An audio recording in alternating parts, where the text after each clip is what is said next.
एकूणच अमेरिकेत आजपासून ट्रम्प राज सुरू होत आहे। त्यांच्या या शपथ ग्रहण सोहळ्यावर साऱ्या जगाचं लक्ष आहे। कसा असेल हा सोहळा, पाहूया एक रिपोर्ट।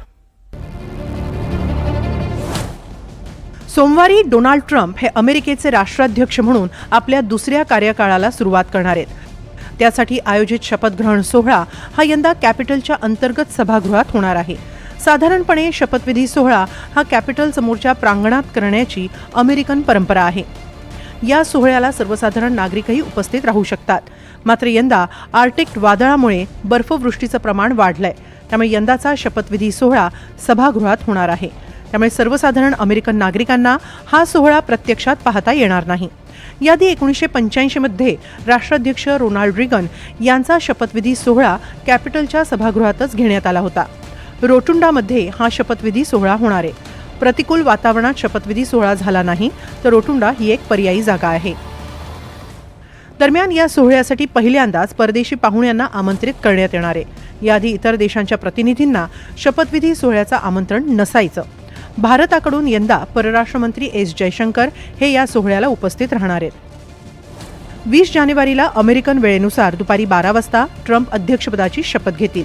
भारतीय वेळेनुसार हा सोहळा रात्री 10:30 पार पडेल। अमेरिकेचे मुख्य न्यायाधीश जॉन रॉबर्ट्स हे ट्रम्प यांना शपथ देतील।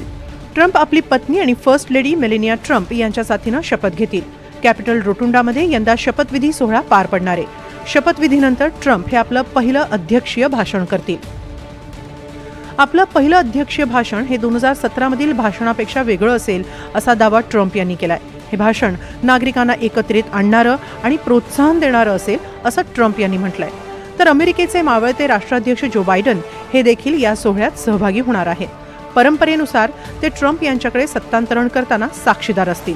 यंदा इतरही देशांचे प्रमुख किंवा प्रतिनिधी उपस्थित राहणार आहेत। यंदा पहिल्यांदाच अमेरिकन अध्यक्षांच्या शपथविधीसाठी परदेशी पाहुणे येणार आहेत। यापूर्वी सुरक्षेच्या कारणास्तव परदेशी नेत्यांना आमंत्रण नसे, केवळ राजदूत उपस्थित राहत। यंदा अर्जेंटिनाचे राष्ट्रपती झेवियर माइली उपस्थित राहतील। माइली हे कट्टर ट्रम्प समर्थक मानले जातात। इटलीच्या पंतप्रधान जॉर्जिया मेलोनी याही उपस्थित राहण्यास उत्सुक आहेत। चीनचे राष्ट्राध्यक्ष शी जिनपिंग मात्र उपस्थित राहणार नाही, ते त्यांच्या प्रतिनिधीला सोहळ्याला पाठवणार आहेत। भारताकडून परराष्ट्र मंत्री एस जयशंकर उपस्थित राहणार आहेत, तर काही भारतीय उद्योजकही या सोहळ्याला उपस्थित असतील। ट्रम्प यांचे सल्लागार एलॉन मस्क हे देखील हजर असतील। अमेझॉनचे कार्यकारी अध्यक्ष जेफ बेझोस आणि मेटाचे मार्क झुकरबर्गही या सोहळ्याला उपस्थित राहतील।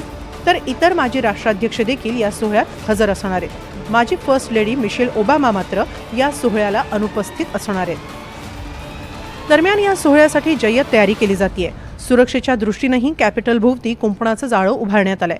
तर शपथविधी सोहळा घटत्या तापमानामुळे खुल्या प्रांगणात न होता सभागृहात होणार आहे। त्यामुळे शपथविधी सोहळ्याचा प्रमुख भाग असलेलं संचलनही यंदा होणार नाही। पेन्सिल्व्हेनिया अव्हेन्यूमध्ये हे संचलन पार पडतं। यंदा ती परेड रद्द करण्यात आली आहे।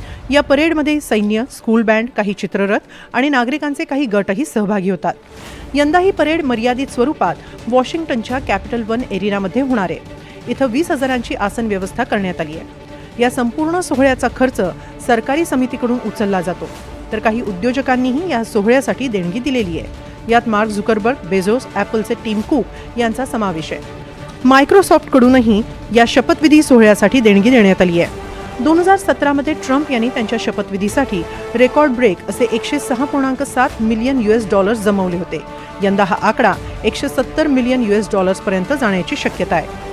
दरम्यान शपथग्रहण करताच ट्रम्प हे पहिल्याच दिवशी कामाला लागणार आहेत आणि 100हून अधिक निर्देश जारी करण्याचा इरादा याआधीच ट्रम्प यांनी बोलून दाखवलाय।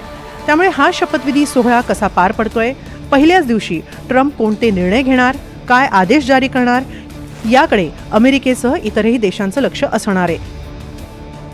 Bureau report, NDTV Marathi.